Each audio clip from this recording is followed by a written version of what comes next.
Now, I'll invite Diane. I promised you time for Q&A. And, and now is that time. Thank you for holding your questions so we can get through the material. Sorry. Over. Well, I was glad to hear that we have the technical implementation, or did I understand that correctly? So we know how to supply 100% clean energy, so the problem is now just paying for it? Well, it's paying for it and it's breaking away from SDG&E because we don't have any jurisdiction or control over SDG&E, right? So we can't tell them what to do. So the City of San Diego's climate plan says 100% clean energy. They're like, that's cute, but you can't tell us what to do. So we had to find a different mechanism to break away. So we had control over the decision making about how green our energy is. So yeah, it's not a technical issue, it's a political problem. Next, John, behind there. Two things. One, as far as this and the bike plan goes, I would look what Encinitas did because it was pretty low cost. It was just signage and painting, but it helped a lot. The second thing is, the transportation assessment, if you did things that encourage, let's say, plug-in hybrid or electric vehicle use, like, for example, parking is now free if you have an electric car, does that actually get put into the assessment? Can that work? Well, I'll just say that was interesting because I worked on the technical appendix, which was the bane of even our existence. That's really hard to quantify.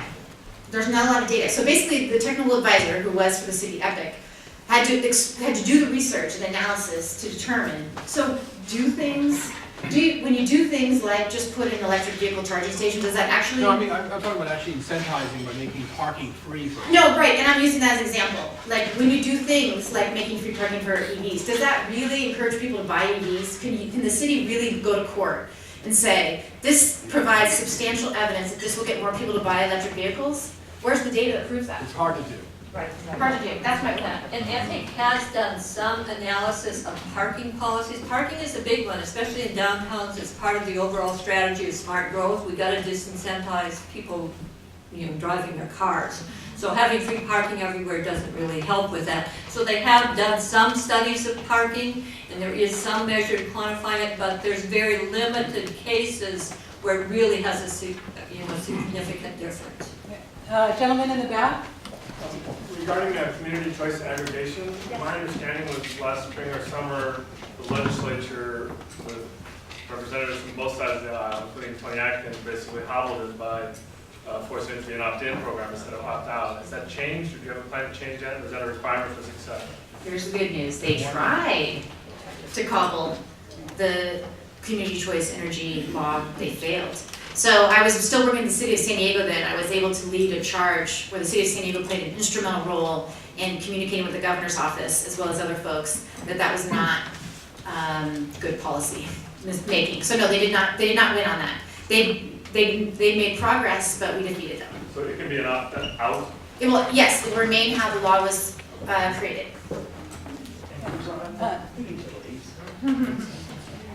Yes, and labor unions are welcome into that. Two questions. What is EPIC? Oh, haha! Energy Policy Initiative Center. It's out of USD. And they were created, here's the best part, they were created because of the energy crisis.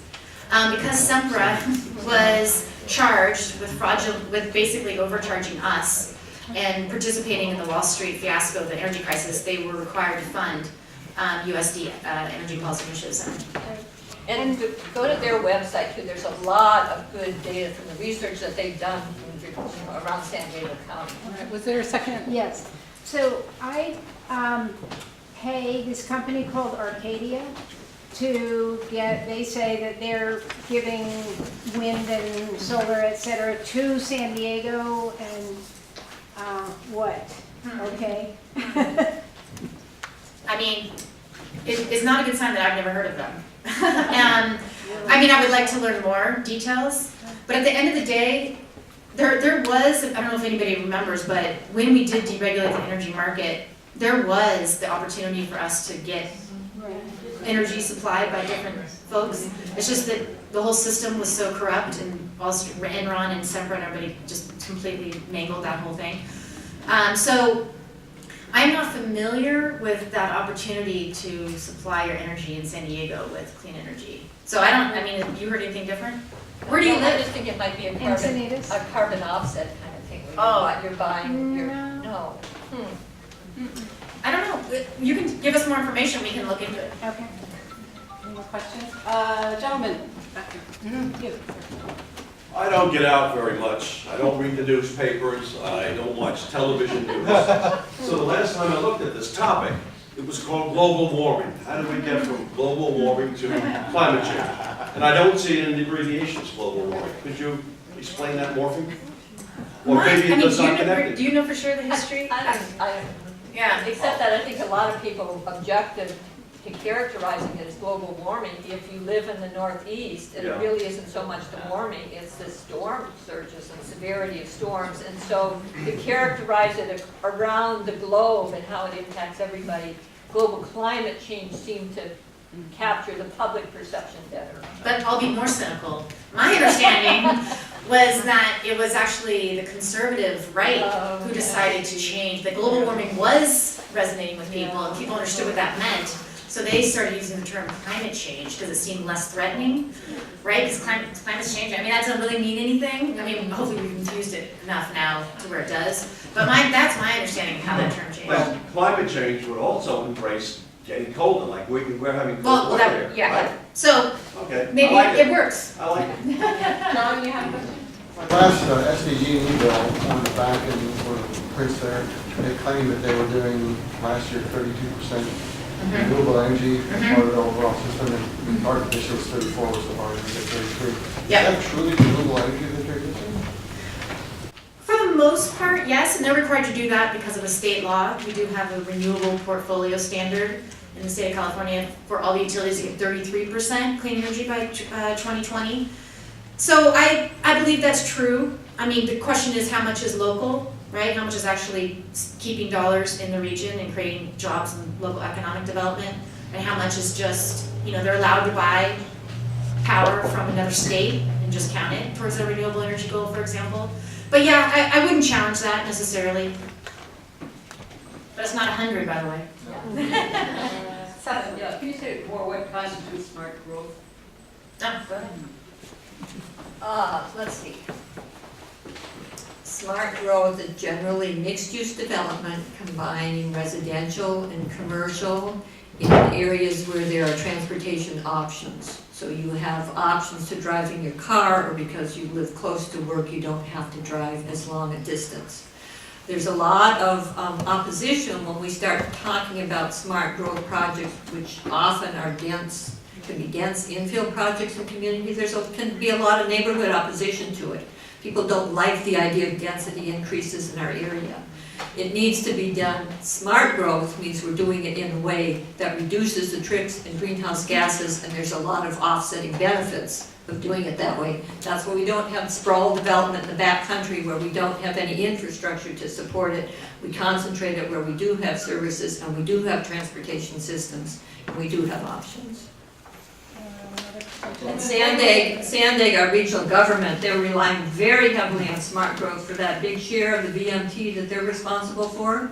Each city in San Diego County has identified a number of smart growth sites. There's about 200 of them countywide, and somehow they're assuming that the vast majority of our growth over the next, up till 2050, is all going to occur in those smart growth areas and be smart growth.